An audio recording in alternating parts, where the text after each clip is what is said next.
did. Yeah, the Surf City All-Stars were Jan and Dean's backup band for a long time. And most of the members in that band have played with the Beach Boys on the road. And we're going to play tonight on the football field. Now what's the matter, buddy? Ain't you heard of my school? It is number one in the state. Probably the world! So be true to your school. Just like you would in your career, guys. So be true to your school. Don't let your colors fly. Be true to your school. I got a little sweater with no letter in front. I got the football track. I'm proud to wear it now when I cruise around the other parts of the town. I got my $2 bag. And be true to your school. Just like you would in your career, guys. And we do a lot of jobs. We just did one in Nantucket last week. A couple weeks before that, we were in North Carolina. So we work a lot. Yeah, Dick Dale was actually the only guy we went to see on a regular basis. And we went to see the Bel Airs play quite a bit because we became friends with Paul after that. But these guys were actually the fathers of the surf instrumental music. See, we adopted the surf instrumental and Brian put vocals to it. And at first, all the local surf bands in the South Bay and the surfers themselves, it took them a long time to actually, accept us. They were a little bit resentful. In the first place, the surfers thought we were exploiting their sacred sport, commercializing it, so they kind of resented that. And the instrumental bands said that's not real surf music because of all the vocals. But then, obviously, as you know, people accepted us, and we became, pretty much standard and regarded as surf music. Yeah. In the later years, of course, Brian strayed away from that. He had so much music flowing through him that he had to express himself, and thus we get Pet Sounds and Smile and Smiley Smile and all those kinds of things, and which is all brilliant. But, of course, it did stray away from the surfer. And by that time, surfing was pretty much commercialized anyway, I think. During the 70s, it started really becoming sort of a mainstream thing. Yeah, I personally got out of the Beach Boys and started playing a lot of rhythm and blues. Like, I think Eric Clapton and John Mayall introduced blues to the kids in the late 60s. The teenagers, the mainstream music buyers, weren't really aware of where the music was coming from, and the roots were in the blues music. And so, thanks to these English guys who were, and the Rolling Stones too were very heavily blues influenced. So I went off into that direction. Actually attended music school for about a summer in Boston. But I learned so much that I still use it. I didn't have the qualifications to get into school, but I studied with the composer at the conservatory for about, 8 months or so, and learned quite a bit of stuff. What we were doing was more like, traditional blues, like Jimmy Reed, and the more commercial kind of stuff like Ray Charles. And we actually went out and searched for all the old blues guys, like, Muddy Waters and Howlin' Wolf, and you name it. There's just like Elmore James, which was a big influence on B.B. King. B.B. King was one of the guys that Eric Clapton was influenced by. And Eric Clapton was kind of a messenger to us in this country to, hey, go back to your roots and listen to this blues stuff. Because like I said it before, it's just the basis of all music. When we heard Chuck Berry, we didn't really know that that's where he was getting his ideas from, but we learned later that, it was just a matter of interpretation. That kind of music is a tool, and you can use it to express, your own song.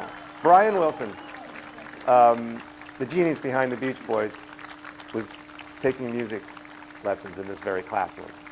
This piano here, we found out after exhaustive research, was the one Brian Wilson actually played on back in the 60s.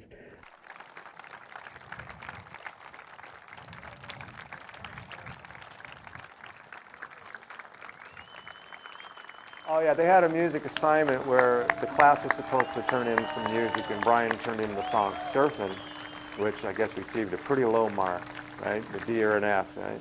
Well, in the composition class and music writing class, Brian was asked to write a 120 measure sonata for the piano. And he wrote 32 measures of music with chords in it. And those chords later turned into be, of course, the Surfin' song that became so popular. And that's why he can laugh going to the bank with $1 million with the F that I gave him. But the F came about because it wasn't 120 measures. It didn't change keys 5 times, and it was full of parallelism, which he's made and capitalized on, and backward progressions. But it is ironic.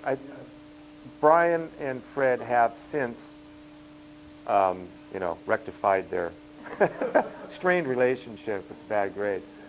I guess they had dinner together several years ago or something. That was all ironed out. Yeah, at the school, we played in the auditorium.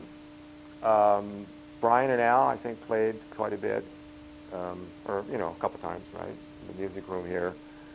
And but after the Beach Boys became national, there was no time or money to come, back to the alma mater and do a concert. So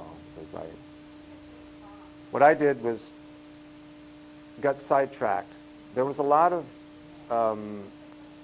friction between our parents. When the money started rolling in by the tons, that's when things get ugly, right?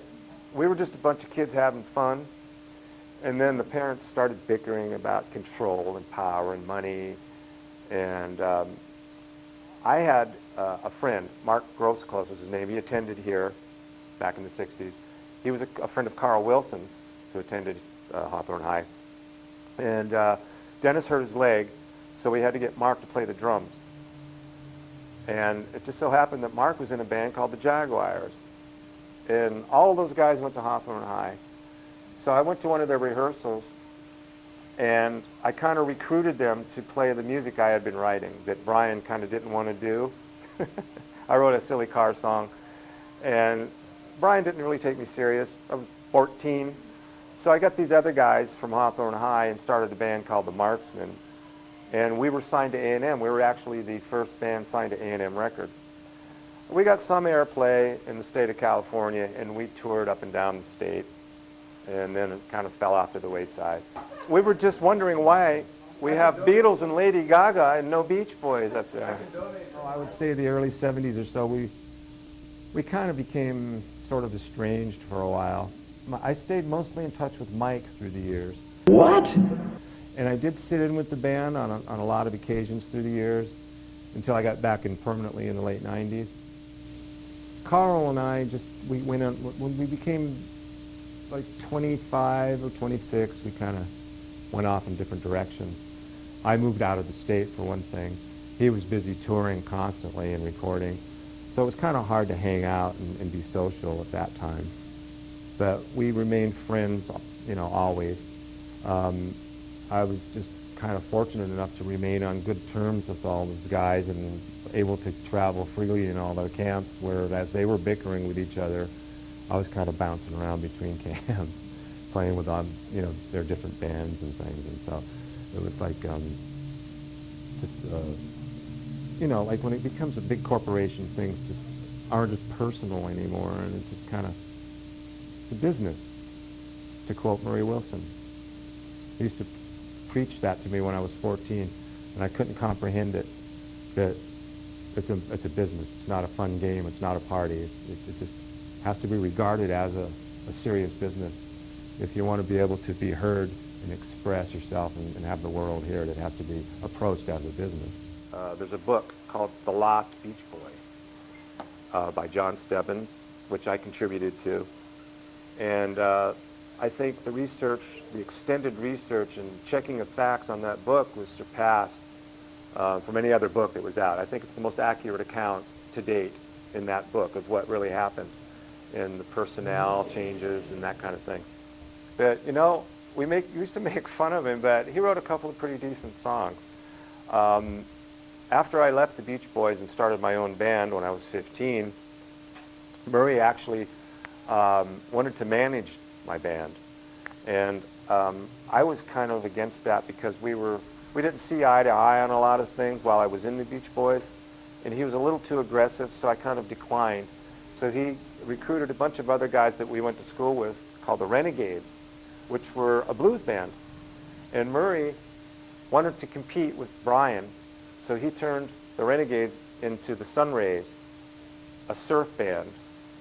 And these guys were really good. And Murray would hire me and Glenn Campbell to go play on their records. The Sunrays did a couple of Murray's songs. One was called Bye Baby Bye, which was a ballad that I played on. And another one was Out of Gas, which was a car song. And it had humorous lyrics. And I mean, they were every bit as good as, you know, the other people that were trying to write surf and car songs at the time. Although he was an old man, but the songs were just as good. And I remember Murray, he said that he wrote the Tennessee Waltz. It was a big hit by a singer named Patti Page. And yeah, he claimed that, now this, I don't know what the facts are exactly. This is kind of a rumor or a legend that Lawrence Welk kind of ripped him off and stole that song from him, Tennessee Waltz. Because Murray used to sit at that big B3 Hammond organ. He would sit there and just, you know, jam and write songs. And his wife Audrey played the piano. And when the boys and I were little kids, she would sit us down one at a time and teach us how to play the little like boogie woogie piano, which, if you remember, on one of the first albums there was a song called Boogie Woody. And that's the lick that she taught us all how to play on the piano, which like really helped us when we started playing guitars and bass and drums together. That was kind of a central point that we all focused on, was that piano that we were taught by the Beach Boys' mom, and it helped us play tighter and more together. Because that's basically what we were doing on the guitar too. You know, stuff like just those little bass riffs that you do on the piano when you're playing boogie woogie. And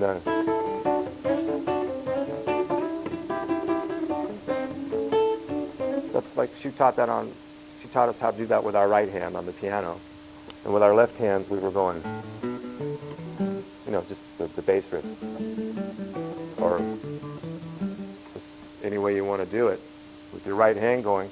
So we adapted that to the guitars, and it was really helpful. There's nothing more exciting than the sparkle of chrome, like on the beatnik bandit with the clear glass dome. And there's a place downtown where you can see 'em all. You can browse all night and really have a ball at the Custom Car Show. At the Custom Car Show. There isn't any other place that I would rather be than the Custom Car Show. You see the surfing woodies and the juice cool goodies at the, you know, so forth, so on. And then it kind of goes, and there's like a,